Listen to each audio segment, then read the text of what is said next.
The massive chamber floated in space between two dying stars. Inside, representatives from 847 different alien species sat in their designated seats. Some breathed oxygen like humans. Others needed methane tanks strapped to their backs. A few existed as pure energy held together by magnetic fields. They all watched the human standing in the center of the room. Ambassador Taman Park stood with his hands locked in glowing restraints. He was 52 years old with gray streaks in his black hair. His diplomatic uniform was torn at the shoulder from when the guards had dragged him to this spot 3 hours ago. He kept his back straight and his eyes forward. He would not give them the satisfaction of seeing him afraid. High Arbiter Vexilon rose from the central throne. The crystalline being reflected light in 1,000 different colors as it moved. Its voice echoed through translation devices worn by every species present. The words came out cold and final. Human, your species has violated the disputed fringe zone.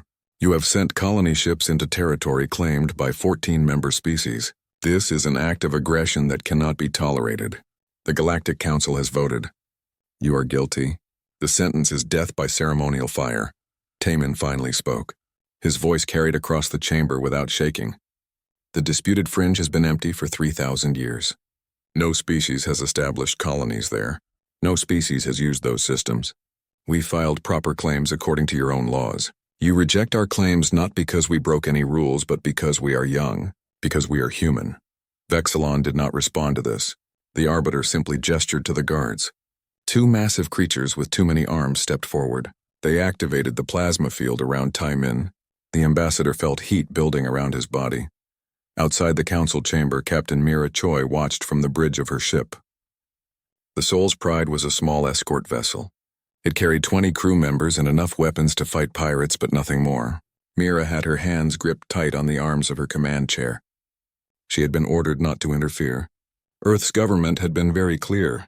Do not start a war, but they were going to kill Taman. They were going to execute Earth's ambassador on live broadcast across 800 worlds. Mira looked at her weapons officer.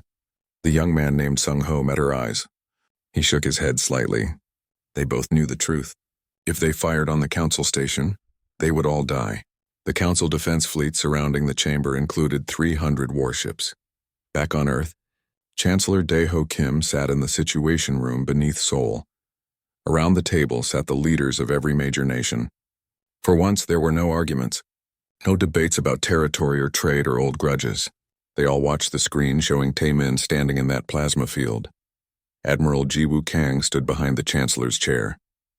She was 70 years old and had spent 50 of those years in the defense fleet. She had commanded ships in the asteroid wars. She had helped negotiate peace with the Mars colonies. She had never wanted to fight aliens. But now she watched one of her oldest friends about to die, and her hand rested on the butt of her pistol like she might somehow shoot through space and hit Vexilon from here. We should mobilize everything, she said quietly. Right now. Every ship. Every weapon. We should burn them all. Chancellor Kim did not look away from the screen. If we attack now, they will glass Earth. They have the ships to do it. We all know this. Then what do we do? Asked the American president. We let them murder our people and do nothing? No, said the Chancellor. We do not do nothing. But we must be smart. We must be ready. Admiral Kang, how long until Project Ragnarok is fully operational? Admiral Kang's expression did not change. 72 hours. But Chancellor, we have not tested the antimatter torpedoes in actual combat. We do not know if the stealth systems will work against their sensors. We have been preparing for this possibility for 200 years, but we have never actually fought them. Then it is time we learned, said Kim. On the screen, Taemin's final moment had arrived. The plasma field grew brighter. The ambassador looked directly at the camera broadcasting his execution. He knew Earth was watching. He knew his family was watching. His wife, his 3 children. He thought about his daughter Ji Hyun, who wanted to be a diplomat like him. He hoped she would choose a different career now. You mistake our patience for weakness, Taemin said. His voice remained steady even as the heat became unbearable. You will learn the difference. The plasma consumed him. It happened quickly, but not quickly enough. The camera broadcast every second to every council world. A warning, a reminder of the council's power. This is what happens to species that challenge the old order, Captain Mira Choi screamed. She could not help it. The sound tore from her throat before she could stop it. Her crew sat frozen at their stations. Some were crying. Sung-ho had his head in his hands. The weapons officer who had wanted to fire on the council fleet now understood why they had not. This would have been all of them burning instead of just the ambassador. Chancellor Kim stood up from his chair. He looked around the situation room at all the leaders gathered there. The Chinese premier, the Russian president, the African Union chair, the Indian prime minister, representatives from every nation and territory on Earth. Vote, he said. We have all seen what they did. We have all heard their judgment. They believe we are weak because we are young. They believe we will submit because we fear their numbers. I call for a vote. Total war against the Galactic Council. Every nation. Every resource. Everything we have been building in secret for 2 centuries. We use it all. We hold nothing back. Vote now. The vote was unanimous. Every nation. Every territory. Every representative. For the first time in human history, Earth spoke with one voice. War. Admiral Kang stepped forward. The Chancellor nodded to her. She pulled out her communicator and entered a code she had memorized 50 years ago. A code she had hoped she would never need to use. The signal went out on quantum channels the Council did not know existed. It traveled to secret shipyards in the Oort cloud. It reached hidden bases on dead moons. It activated weapon systems the Council thought were impossible. The message was simple. 4 words, no mercy, total war. In the Council chamber, High Arbiter Vexilon watched the plasma field fade. The human was gone. Nothing remained but ash. The Arbiter felt satisfied. Another young species had learned their place. The Council's dominance would continue for another 10,000 years. Nothing would change. Vexilon had no idea how wrong it was. The crystalline being had just made the worst mistake in galactic history. It had given humanity a reason to stop pretending to be peaceful. Earth had been preparing for this war since the first day they met the Council. They had seen how the Council treated young species. They had watched other civilizations get crushed under the Council's rules. So humanity had smiled and built embassies and signed treaties. And in secret, they had built weapons. Now those weapons would be used. The Council had 847 member species. They had 10,000 warships. They had ruled the galaxy for 10,000 years. They thought they were invincible. They were about to learn that humans did not forgive. And humans did not forget. The war had begun. Admiral Jiwoo Kang stood on the bridge of the dreadnought Inchen's Fury. The ship was enormous. 5 kilometers long and bristling with weapons the Galactic Council had never seen before. It sat in the Oort cloud far beyond Pluto, hidden among billions of ice chunks and dead rocks. The Council did not know it existed. They did not know any of the 500 ships like it existed. For 200 years, humanity had been preparing. When Earth first made contact with the Galactic Council, human scientists had immediately started studying alien technology. They had found it impressive but not impossible to match. Within 50 years, human engineers had developed their own faster-than-light drives. Within 100 years, they had surpassed Council technology in several key areas, and they had kept all of it secret. The Council thought humans were primitive. They thought human ships were slow and clumsy. They thought human weapons were weak. This was intentional. Every ship humanity showed the Council was deliberately outdated. Every weapon demonstration used technology 50 years behind what humans actually possessed. Let them underestimate us, the human leaders had decided. Let them think we are harmless. Now the secret was about to be revealed. Commander Hyun-woo. Nam sat in his fighter cockpit aboard the stealth frigate Ghost of Busan. Around him floated 2,000 other stealth ships. They were smaller than the dreadnoughts, but far more dangerous in some ways. The Council's sensors could not detect them. Human scientists had developed a way to bend space around the ships, making them completely invisible to every scanning technology the Council used. Hyun-woo checked his weapon systems. Everything showed green. His antimatter torpedoes were armed and ready. Each torpedo carried enough destructive power to crack a small moon. His ship carried 20 of them. He looked at the mission briefing one more time. The target was Valorum Prime, the Council's military headquarters. Intelligence suggested 300 Council warships defended the planet. Against any normal attack, that would be impossible odds. But this would not be a normal attack. Admiral Kang's voice came through on the quantum communication channel. All ships, this is Admiral Kang. You know what they did. You saw Ambassador Park die. The Council thinks that display of cruelty will make us submit. They are wrong.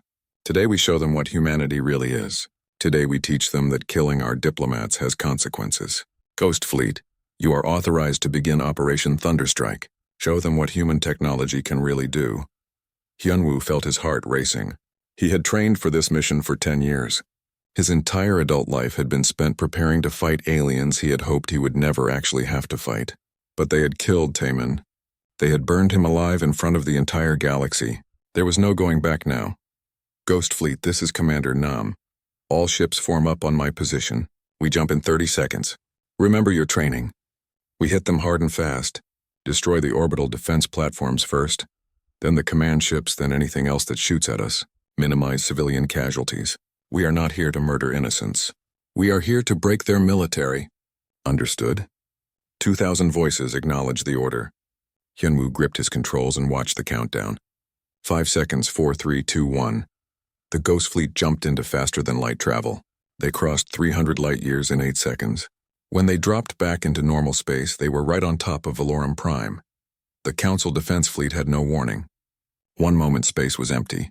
The next moment 2,000 invisible ships were among them, launching torpedoes. The first wave of antimatter torpedoes hit 12 orbital defense platforms simultaneously. The explosions were massive.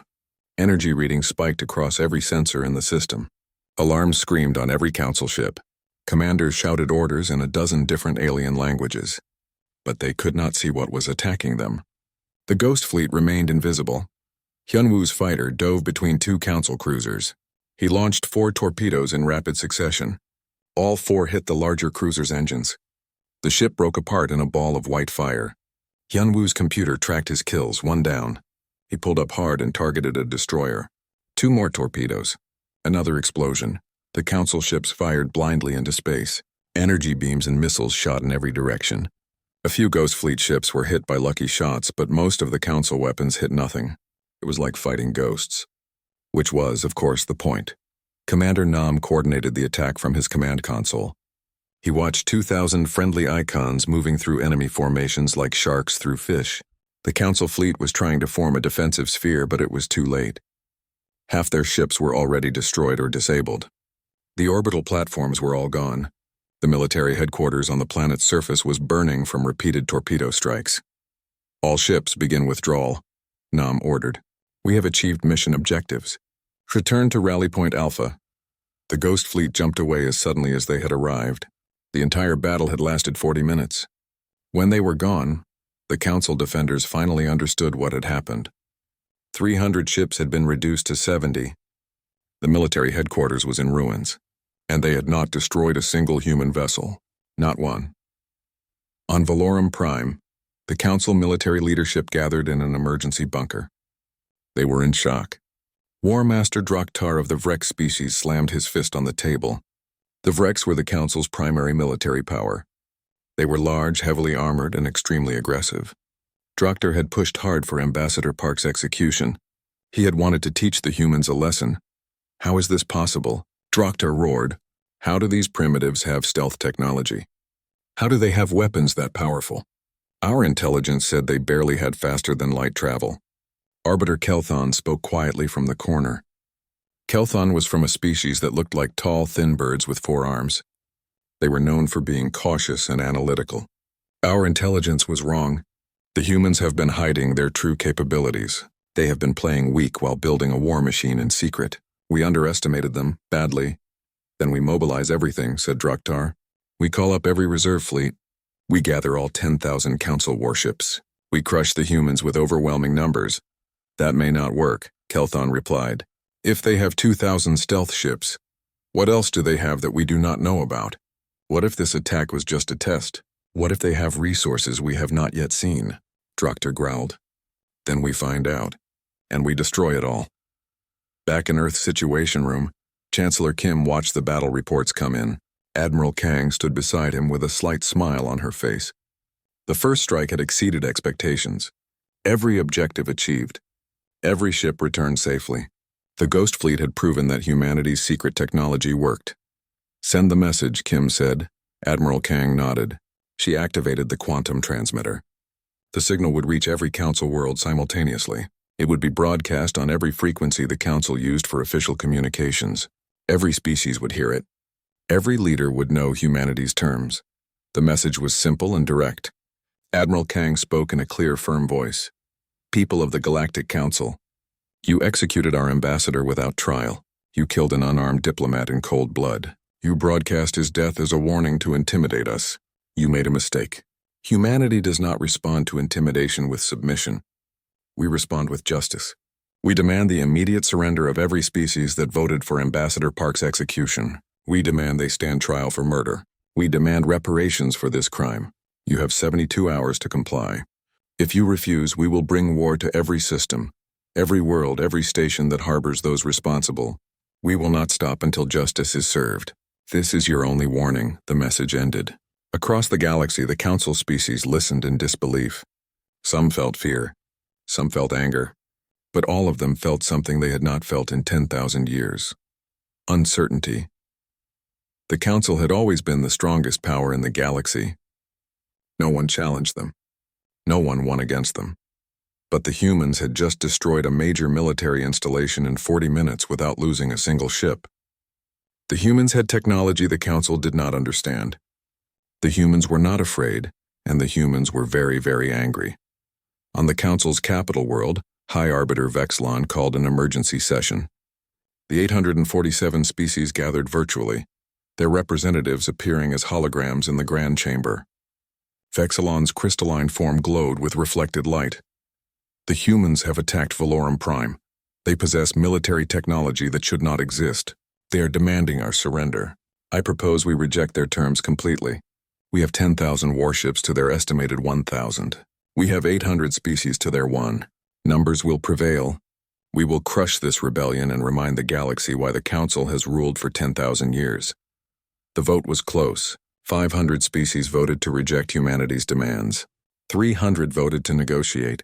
47 abstained. The Council would not surrender.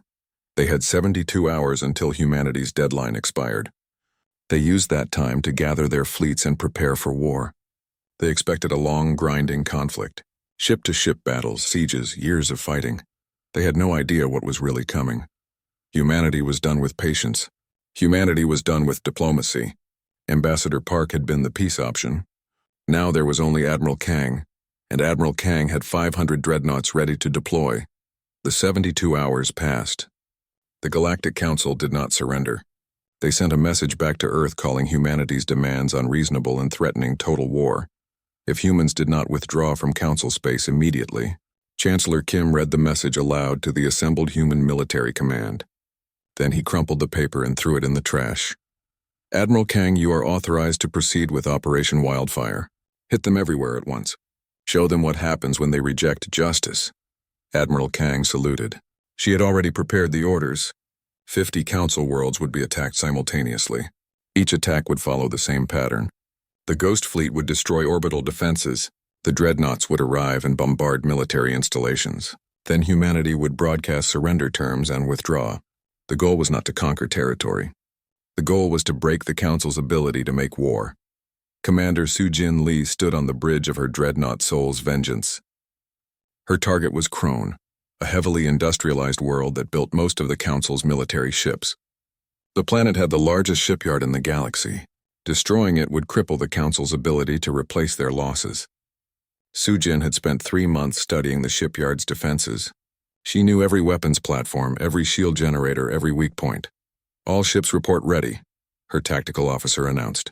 Lieutenant Bong Cha sat at her station reviewing the attack plan one final time. She had served with Soo-Jin for 6 years. They trusted each other completely. Begin the attack, Soo-Jin ordered. 50 Ghost Fleet ships jumped in first. They appeared around Krone's orbital defenses and immediately started firing. Antimatter torpedoes streaked through space. Defense platforms exploded in sequence like dominoes falling. The Council defenders tried to respond, but they still could not see the attacking ships. They fired blindly and hit mostly empty space. Then the dreadnoughts arrived. 10 massive warships dropped out of faster-than-light travel in formation. Their weapons were already charging. Sujin's ship led the formation. The Soul's Vengeance was equipped with plasma cannons that could melt through any known armor. The cannons were based on technology humans had developed studying stars. They duplicated the heat and pressure of a sun's core. Target the shipyard's main construction docks, Sujin commanded. Fire when ready.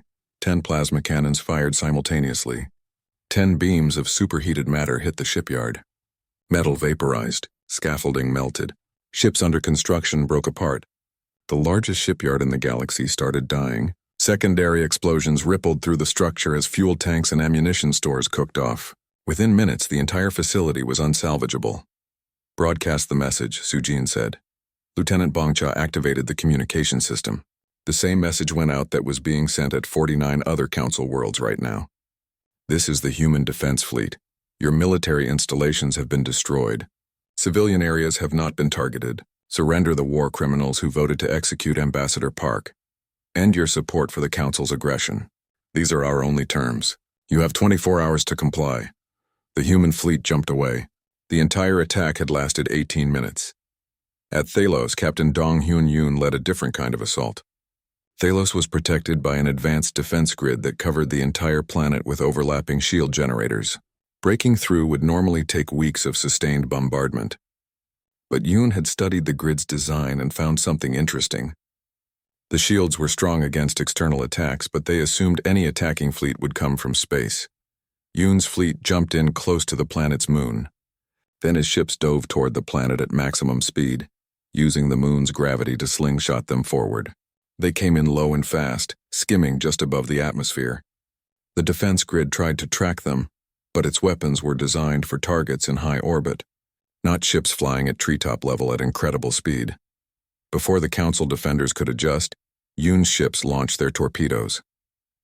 The antimatter weapons hit the shield generators from below, where the shields were weakest. The generators overloaded and exploded. Within 6 hours, every shield generator on Thalos was destroyed. The planet was defenseless. Yoon broadcast the same message Sujin had sent at Krone. Then his fleet withdrew. They had orders not to bombard civilian areas. This was about justice, not genocide, but the Vrex homeworld received no such mercy. War Master Draktar had personally pushed for Ambassador Park's execution. He had called humans weak and primitive. He had bragged that the Vrex military could crush Earth in a week.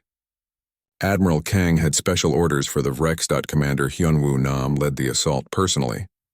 His ghost fleet hit every military installation on the Vrex homeworld simultaneously. Army bases, naval yards, weapons factories, missile silos. Everything that made the Vrex a military power burned. The Vrex fleet tried to respond, but they were scattered across their system on patrol. By the time they gathered together, their homeworld's defenses were already rubble. Then the Vrex made a fatal mistake. War Master Draktar ordered every available Vrex warship to attack Earth immediately. He would bypass humanity's military and strike directly at their homeworld. He would do to Earth what humanity was doing to Council worlds. 2,000 Vrex ships gathered and jumped toward the solar system. They never arrived. Admiral Kang had predicted this move. She knew Draktar was aggressive and emotional. She knew he would want revenge.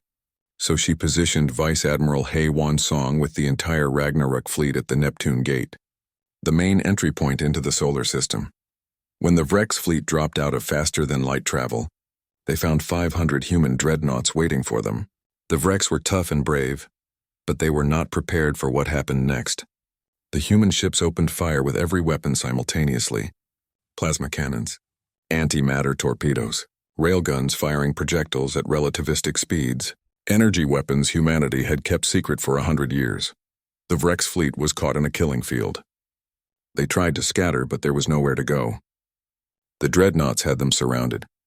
Vice Admiral Song directed the battle with cold precision. She had lost friends in the Council's previous actions against human colonies. She had watched Ambassador Park's execution live. She felt no sympathy for the Vrex now. The battle lasted 4 hours. Of 2,000 Vrex warships, 11 escaped. 11 ships out of 2,000. The rest were destroyed or too damaged to flee. War Master Draktar's flagship was captured intact after his crew surrendered. The Vrex leader himself was taken prisoner. Across the galaxy, neutral species watched in shock. The Council had maintained peace for 10,000 years through overwhelming military power. They had crushed every rebellion. They had defeated every challenger. But now a single species was systematically destroying their military might. The humans were fighting with technology that should not exist. They were winning battles they should lose. They were doing the impossible. Some neutral worlds began sending secret communications to Earth. They asked about trade agreements. They asked about protection. They asked if they could stay neutral or if they needed to choose sides. Chancellor Kim responded to all of them the same way. Humanity has no quarrel with neutral species. We only seek justice for murdered diplomats. Support the Council's war criminals and we will consider you enemies. Remain neutral or support justice and we will leave you alone. But the Council's hardliners grew desperate. High Arbiter Vexilon gathered the remaining loyal species leaders. They met in secret on the Council capital world. 500 species remained fully committed to defeating humanity. They began discussing options that had been forbidden for thousands of years. We have ancient weapons, Vexilon said. Weapons from the founding wars 10,000 years ago. We locked them away because they were too dangerous. But these are desperate times. I propose we use the Cascade weapon against the human colony at New Busan. We will show humanity what happens when they challenge the old order. There were objections. The Cascade weapon created a chain reaction that could sterilize an entire star system. It was genocidal. It was exactly the kind of weapon the Council had supposedly abolished. But Vexilon pushed the vote through. The hardliners agreed. Make an example of New Busan. Show humanity they could not win. The Council deployed the Cascade weapon in secret. A stealth ship carried it into the New Busan system and activated it near the colony's sun. The weapon began its work. It would take 6 hours for the reaction to cascade completely, but once finished, the entire system would be dead. Every planet, every ship, every living thing. 2 million human colonists were about to die. But on New Busan, Dr. Yejin Choi was monitoring the sun's output as part of her research into solar energy collection. She noticed strange readings. The sun's fusion reactions were accelerating abnormally. She ran the data through her computer and felt her blood run cold. Someone had activated a cascade weapon. In 6 hours, everyone on New Busan would be dead. Yejin immediately contacted the colony's military commander. She explained what was happening. The commander ordered an immediate evacuation. But they had 2 million people and only enough ships for maybe half that number. There was not enough time. Yejin refused to accept this. She was a physicist. She understood fusion reactions. She understood antimatter. She started running calculations. The cascade weapon worked by destabilizing the star's fusion processes, but humanity's antimatter technology could theoretically create a counter-reaction. If she could generate a containment field using the same principles, she might be able to stop the cascade. She had 30 minutes to build a device that had never been tested. She gathered every available scientist on the colony. They worked faster than they had ever worked before. They jury-rigged antimatter containment fields. They connected them to the solar collection satellites orbiting the sun. They hoped it would work because if it did not, they were all dead. With 5 minutes remaining before cascade completion, Yejin activated the device. The antimatter containment fields wrapped around the sun like a net. They disrupted the cascade reaction. The sun's fusion rate began stabilizing. The weapon's effect reversed. The chain reaction collapsed harmlessly. New Busan was saved.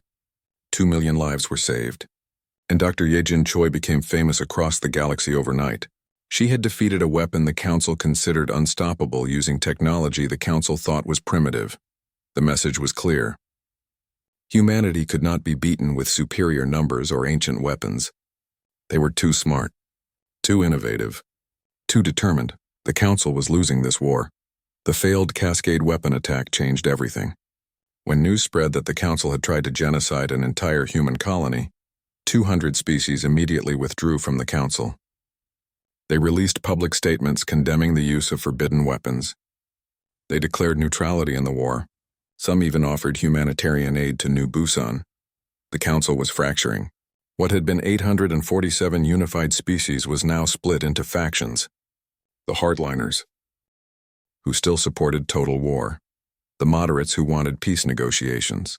The neutrals who wanted nothing to do with either side. And a growing number of species who were quietly discussing whether they should support humanity instead. Arbiter Kelthon led the moderate faction. The bird-like alien had opposed Ambassador Park's execution from the beginning.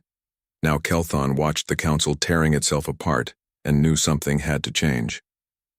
The Arbiter sent a secret message to Earth through a neutral intermediary. The message requested a meeting. No weapons, no threats. Just talking.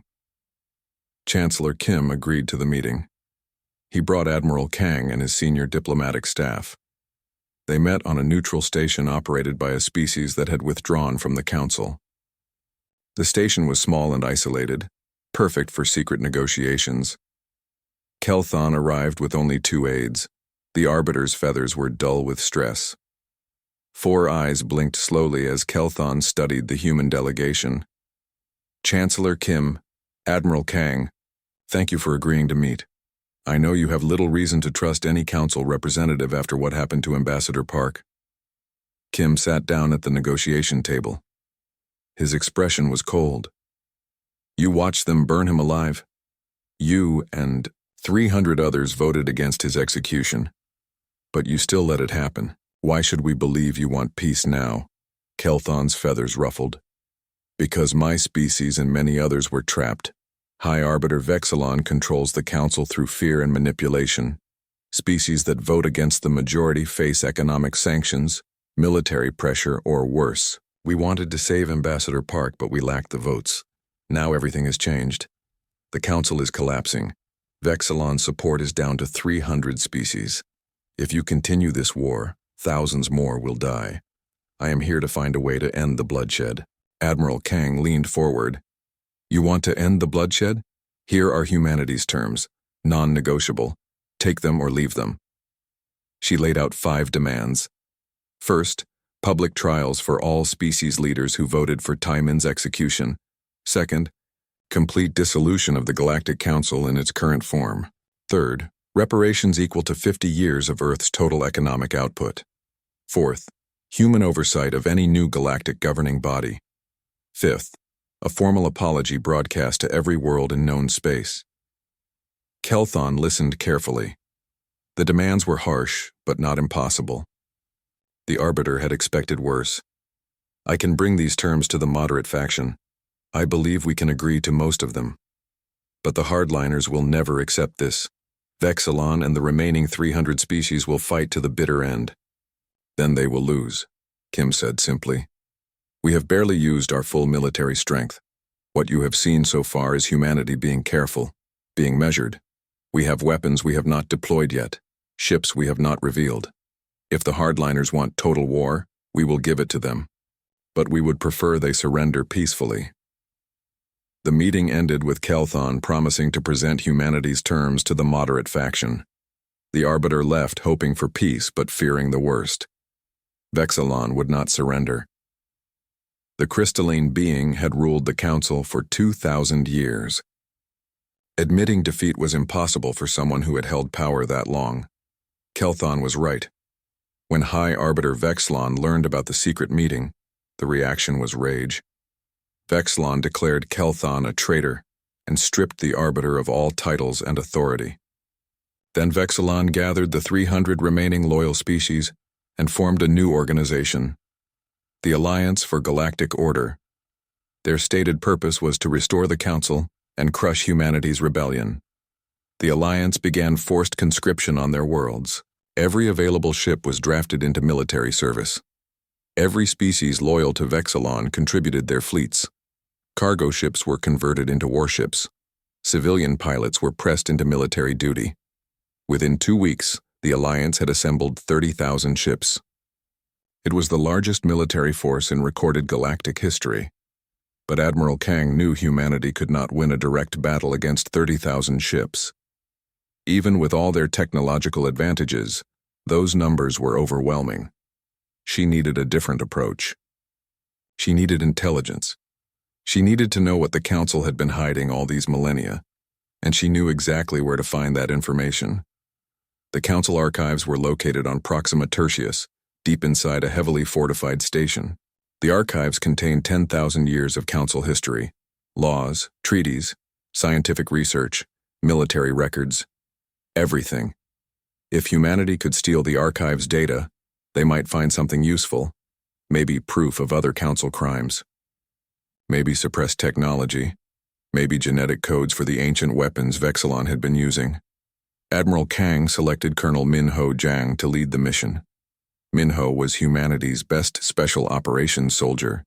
He had trained in zero-gravity combat, cyber warfare, and alien cultural infiltration. He led a team of 12 specialists, all of them volunteers, all of them aware this might be a one-way mission. The team used technology the Council still did not understand.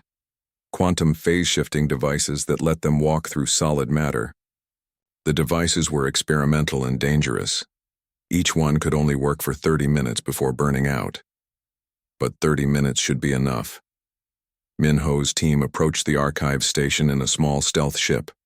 They attached to the station's hull using magnetic clamps. Then Min-Ho activated his phase shifter and stepped directly through the outer wall. His body tingled as it passed through metal and circuits.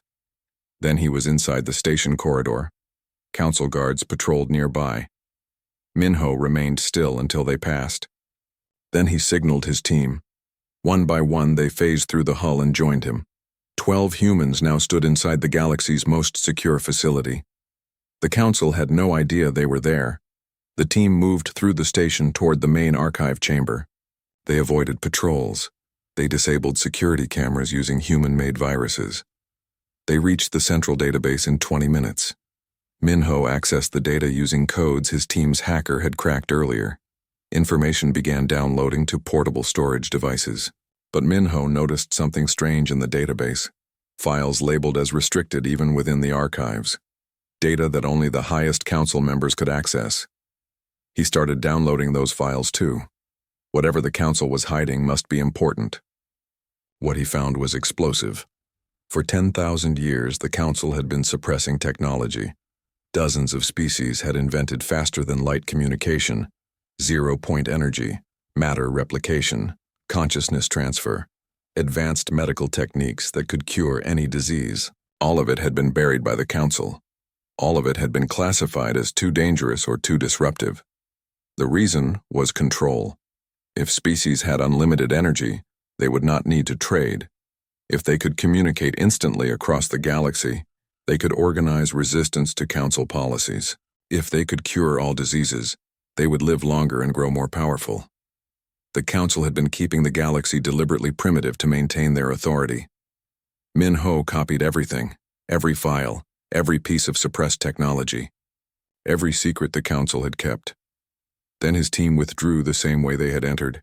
They phased back through the walls and returned to their ship. The entire operation took 28 minutes. The council never knew they had been there until Min-Ho broadcast the stolen data across the galaxy. Every species received the archive's data simultaneously. Leaders who had been loyal to the council discovered their ancestors had invented technologies that were confiscated and hidden. Scientists saw research that could revolutionize their worlds. Citizens learned they had been living in artificial scarcity while the council hoarded knowledge. The reaction was immediate. 400 more species abandoned the alliance. They were furious. They felt betrayed. Some declared they would support humanity. Others simply went home. They wanted nothing more to do with the council or the war.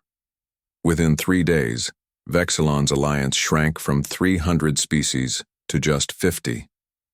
Those 50 were either completely dependent on the council for survival, or led by rulers who feared what would happen if the council fell. But 50 species still meant 5,000 warships.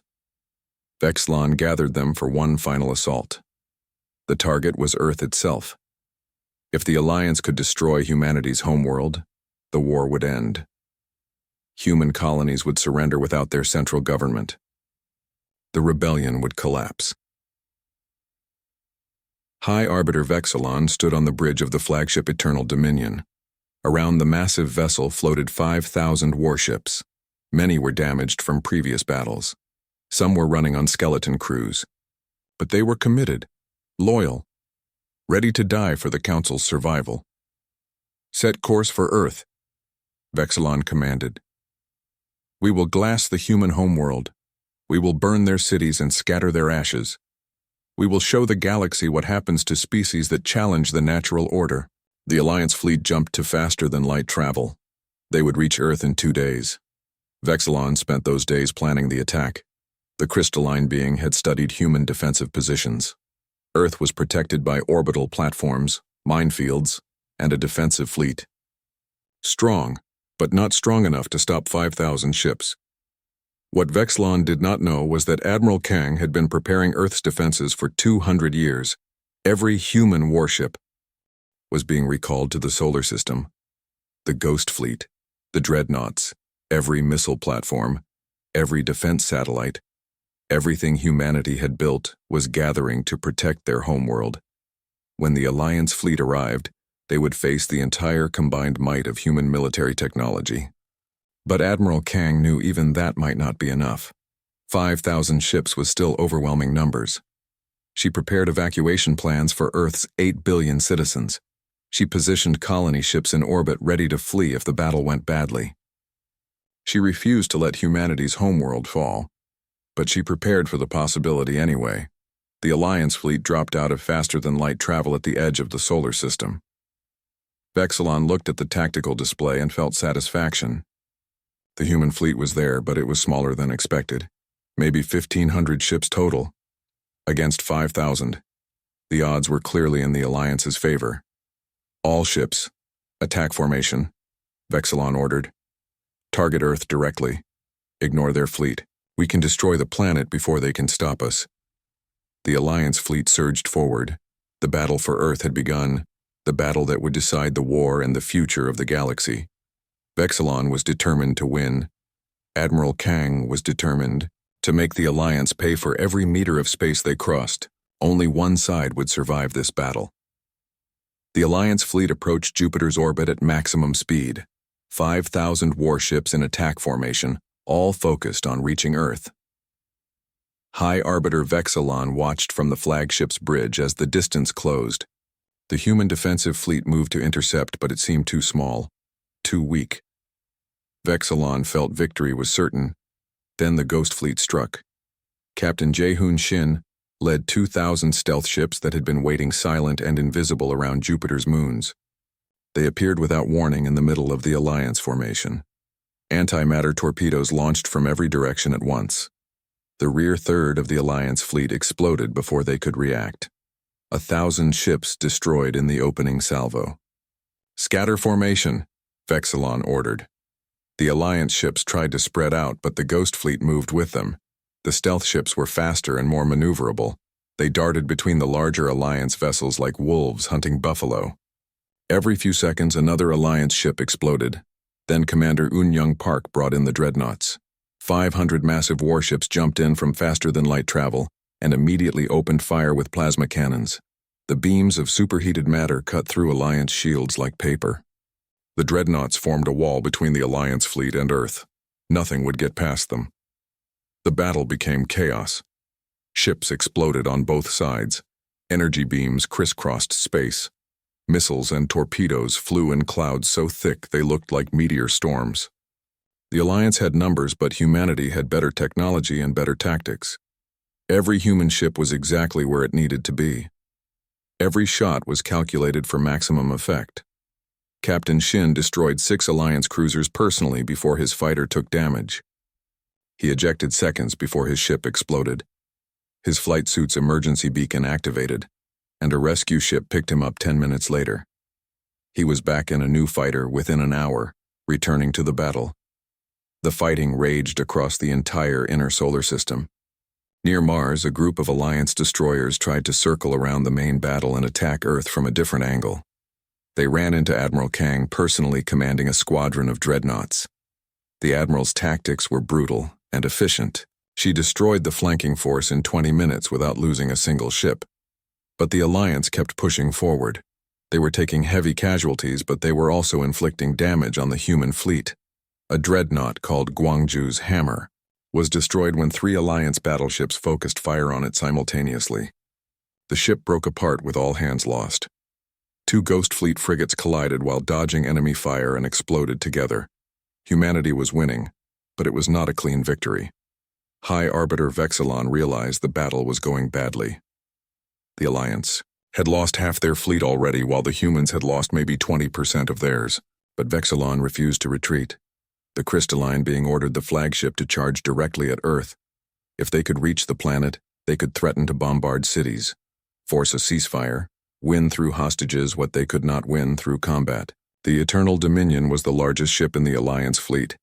Its shields could withstand tremendous damage. Its weapons could destroy a human dreadnought in seconds. Vexilon pushed the ship forward at maximum speed. The flagship smashed through the human defensive line with pure momentum and firepower.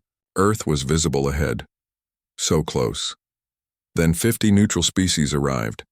Ships from races that had declared neutrality dropped out of faster-than-light travel between the Alliance fleet and Earth. They did not attack either side. They simply positioned themselves as a barrier and broadcast a message on all frequencies. The message came from arbitrator Linsha of the Kalorn species. The Kalorn were known across the galaxy as peaceful mediators. They had never taken sides in any conflict. Linsha's voice was calm but firm. All combatants will cease fire immediately. We represent 50 neutral species. We have observed this war from the beginning. Both sides have committed acts of violence. Both sides have suffered losses. But this battle threatens to destroy Earth and its 8 billion inhabitants. That is unacceptable. We will enforce a ceasefire. Any ship that continues fighting will be fired upon by all 50 neutral fleets. Stand down now. Admiral Kang immediately ordered her forces to stop shooting. She understood the tactical situation. The neutral fleets combined had maybe 5,000 ships. If they joined the battle, it would be a bloodbath for everyone. Better to accept the ceasefire and pursue victory through other means. But Vexilon refused. The Arbiter had come too far to stop now. Vexilon ordered the flagship to continue toward Earth at ramming speed. The Eternal Dominion's weapons charged for a planet-killing strike. The Arbiter would crash into Earth and detonate every weapon simultaneously. It would crack the planet. 8 billion humans would die. And Vexilon would die too. But that was acceptable if it meant defeating the rebellion. The flagship's crew mutinied. First Officer Teclon seized control of the bridge with the support of 80% of the crew. They had watched Vexilon lead them into disaster. They had seen their comrades die in a losing battle. They had listened to Vexilon order the death of an entire planet. Enough was enough.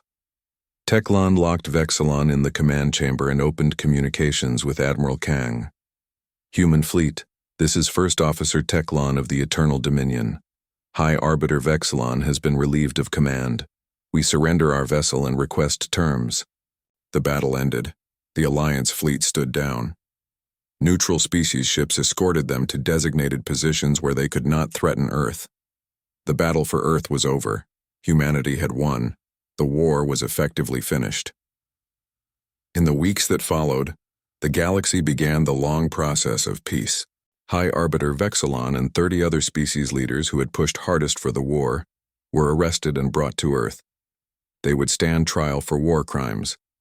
The trial would be broadcast across every world in the galaxy, just like Ambassador Park's execution had been.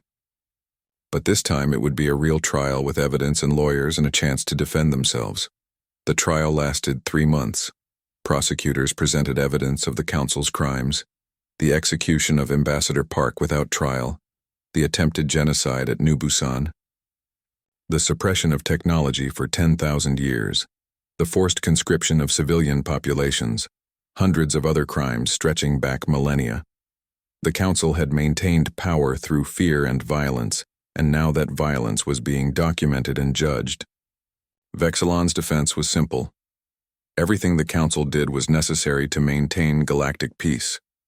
Young species were aggressive and needed firm guidance. Technology had to be controlled or it would lead to chaos. Harsh punishments prevented larger conflicts. The ends justified the means. The judges disagreed.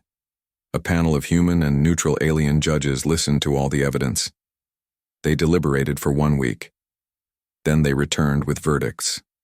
Guilty on all counts for all 30 defendants. The galaxy waited to see what sentences would be imposed. Many expected executions. Humanity would burn these criminals the way they had burned Ambassador Park.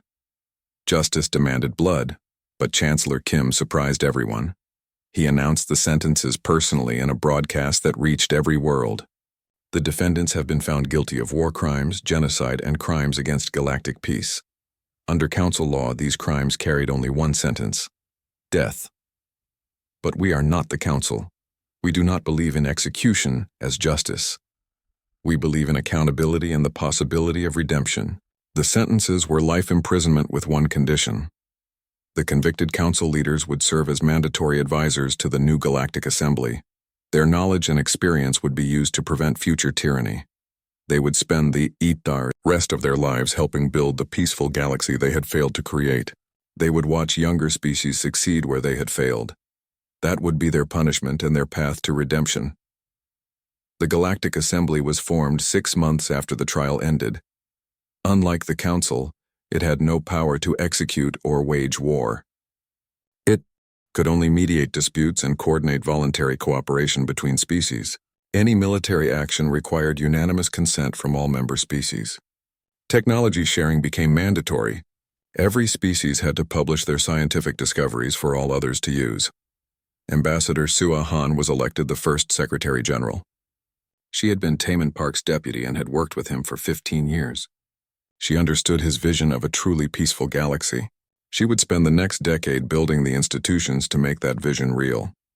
On Proxima Tertius, where Taemin had been executed, humanity built a memorial. It was a simple structure made of black stone. On the stone were carved 47,000 names. Every being the Council had executed over 10,000 years. Most of the names had been forgotten by their own species. The Council had erased them from history. But humanity remembered them now. The inscription on the memorial read, "We remember those who were silenced. We ensure it never happens again." Admiral Jiwoo Kang attended the memorial dedication. She was 72 years old now and tired. The war had aged her, but she had seen it through to the end. She had kept her promise to Taemin. Justice had been served. Now it was time to retire. In her final address as Admiral of the Defense Fleet, Kang spoke to all of humanity. "We did not win this war because we were stronger. We won because we refused to become what they were. We fought with precision, not cruelty. We sought justice, not genocide. We showed mercy when we could have shown only vengeance. That is what makes us human. That is what makes us worthy of the peace we have won." She stepped down from command. Commander Hyunwoo Nam was promoted to admiral and took over the defense fleet. His first order was to begin joint training exercises with former alliance species. The best way to prevent future wars was to build relationships now. Turn former enemies into friends and allies.